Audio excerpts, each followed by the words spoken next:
Hey everyone, Adam Andrews with Aeroworks Productions and the Aeroworks Academy. And today I want to talk to you about something that's going to be really important to use while you're out there doing your 107 or even 333 operations for that matter, and that's the checklist.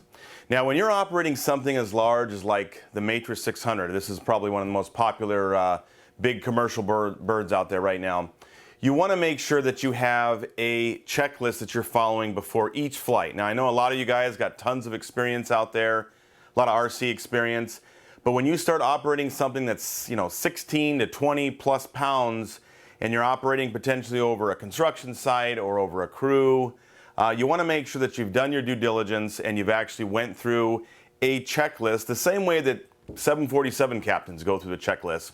Now just to give you an idea of the size of this 600, here is a Phantom 4. So you can kind of get an idea what type of aircraft you're dealing with here. Now the checklist applies to all aircraft, whether you're flying a Phantom 4, a Matrix 600, a fixed wing aircraft, or even something maybe even larger than this, again in a fixed wing style.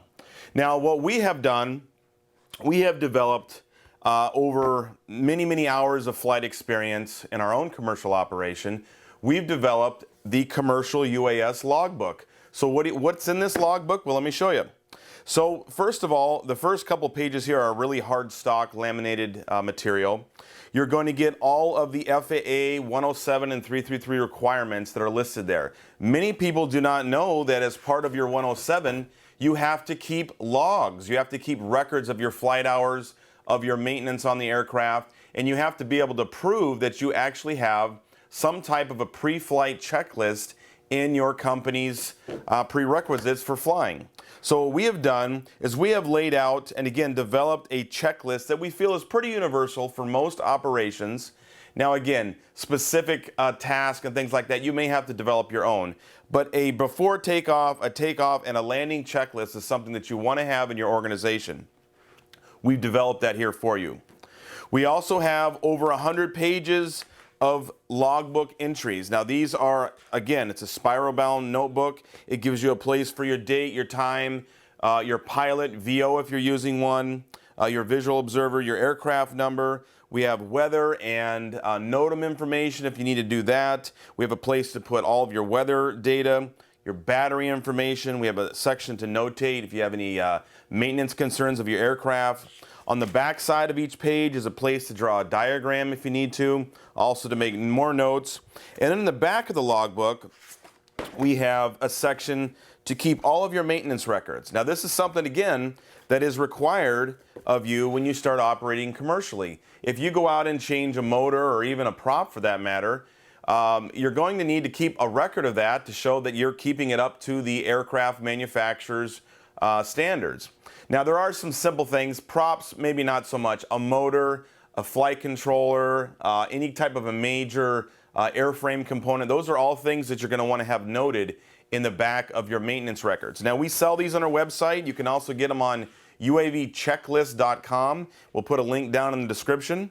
And they're available right now, and they're great to have in your organization. Another thing you notice, it's a larger logbook, and we did that on purpose because originally we were out in the field and we were actually using papers and a clipboard, and what you'll find is with this hard stock back is that you can open up the logbook and actually hold it and write right on it. So if you have an assistant, a visual observer, they can fill out the logbook for you. It also makes it nice should you ever have to make copies because you can actually fold the logbook flat and make copies. We find that in a lot of commercial operations, a site superintendent, a construction manager may want to keep copies of your flight records for their own safety program, and this is just another way to be able to do that. Now there are a lot of other companies out there that are doing cloud-based subscriptions and aircraft maintenance and things like that, and those are fine too. You're going to find that most of those, while they do have some free ones, most of the good ones start charging anywhere from $29 and $99 on up a month.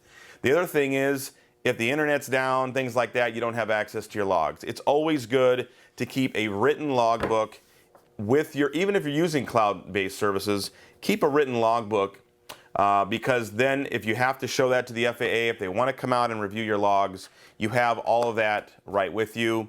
and it works out great. So again, guys, UAVchecklist.com. We'll put a link down in the description. If you are going to start operating out as a 107, or if you're currently operating as a 333 exemption holder for commercial purposes, you're going to want to have all of your logbook information, your maintenance records, and a checklist.